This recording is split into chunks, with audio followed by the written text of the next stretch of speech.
반갑습니다. 잠실 FM 요원 전승엽입니다. 1월 7일에 미국에서 미국 FDA랑 또 농무부랑 보건복지부 장관 나와가지고 식품섭취 가이드라인을 새로 좀 발표를 했는데 그게 되게 인상 깊고 되게 획기적인 내용이거든요. 식품 피라미드라고 혹시 들어본 적이 있으실지 모르겠는데요. 그게 예전에 교과서에 있었어요. 이렇게 세모나게 아마 자료 화면에 나가겠죠. 네.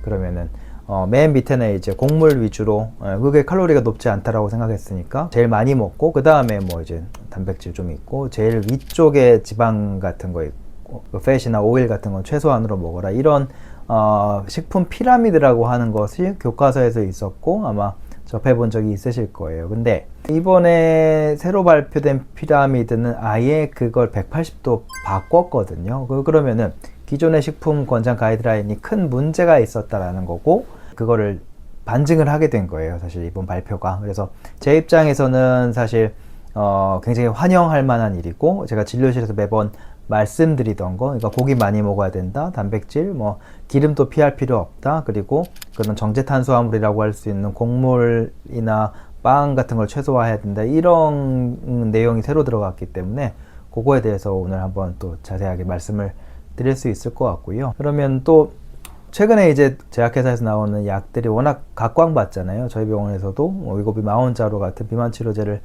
많이 쓰는데 그게 이제 제약 산업이라고 했을 때 그러면 또 반대에 식품 산업이라고 있거든요. 식품 산업은 우리가 뭐 알 수 있는 액상과당 혹은 옥수수 전분을 이용한 가공식품을 만드는 회사들도 일종의 거대한 카르텔일 거거든요. 근데 지금까지는 미국에서는 거기가 보조금을 엄청 많이 받았어요. 그러니까 아마 저도 깊게는 모르는데 미국은 거의 카르텔의 나라, 로비의 나라라고 하잖아요. 그러니까 아마 그쪽으로 보조금도 많이 들어왔고 그 수요를 계속 유지시키기 위해서 지난 한 50년간 로비가 있었다 그러면은 지금은 이제 제약 산업이 처음으로 좀 기술도 많이 좋아지고 해서 식품 산업을 역전을 하는 의미가 있고 그러다 보니까 계속 70년대 이후로 계속 증가만 하던 비만율이 처음으로 꺾여서 미국에서 처음으로 2023년도 기준으로 비만율이 감소를 했습니다. 물론 그 배경에는 이제 위고비와 마원자로가 등장한 게 있죠. 이 피라미드 마저 말씀드리면은 마지막 피라미드가 92년도에 나왔던 식품 피라미드고요. 사실 중간에 뭐 마이플레이트라고 해서 2011년쯤에 있었던 이 피라미드가 아닌 형식의 식품 가이드라인이 있었는데 그거는 큰 반향은 없었어요. 근데 이게 92년도에 아까 말씀드린 탄수화물이나 곡물을 많이 먹고 고기를 적게 먹어라, 이 피라미드의 배경이 됐던 걸 설명을 드려야 되는데 그거는 거의 한 연구가 60년대 70년대까지 거슬러 올라가거든요. 그때도 움직임 뭐 적었고 그때 뭐 먹을 게 없어서 그랬을 수는 있겠지만은 어느 기점으로 한 70년대 기점으로 너무 비만율이랑 당뇨 유병률이 확연하게 증가를 했단 말이죠. 전 세계적으로.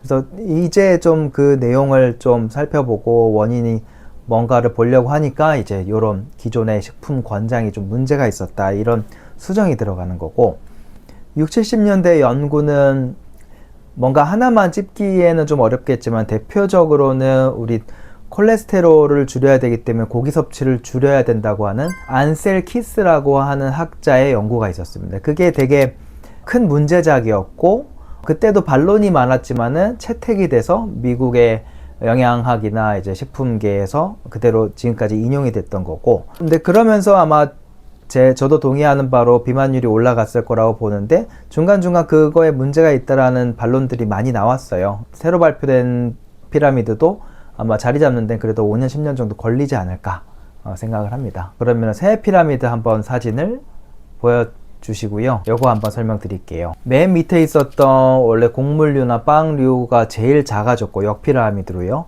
맨 위에 이제 신선식품, 그리고 이제 단백질과 유제품, 그리고 헬시 팻은 많이 먹어도 된다라는 내용. 뭐 과일이나 채소는 당연히 많이 먹어도 되니까요. 저는 이게 되게 의미가 크다라고 생각을 해요. 기존에 이제 연세 있으신 어머님들일수록 한 뭐 50대 60대 어머님들일수록 살찌면 안 되기 때문에 고기 피하고 단백질, 기름기 피하고 이런 걸 많이 볼 수 있었는데 그러면서 거의 뭐 탄수화물 위주의 식사, 정말 육류 배제되고 뭐 쌀밥이나 나물 위주로 밥 드시고 단백질 거의 없는 거거든요. 간식으로 뭐 몇 개 안 되지만 고구마와 귤, 그리고 후식으로 약간의 디저트 먹으면서 살이 야금야금 쪄서 나이살이라고 하는 그 체중을 많이 볼 수가 있는데, 반대로 생각해 보면 좋습니다. 오히려 매 끼니마다 고기 반찬 들어가야 되고, 식사 잘 하시고 간식 최대한 배제하고, 그렇게 함으로써 체중을 좀 내릴 수가 있고, 이런 식품 피라미드를 인지를 하시면서 내 식단을 바꿔보려고 하는 게 중요하겠죠, 지금 시점에서는.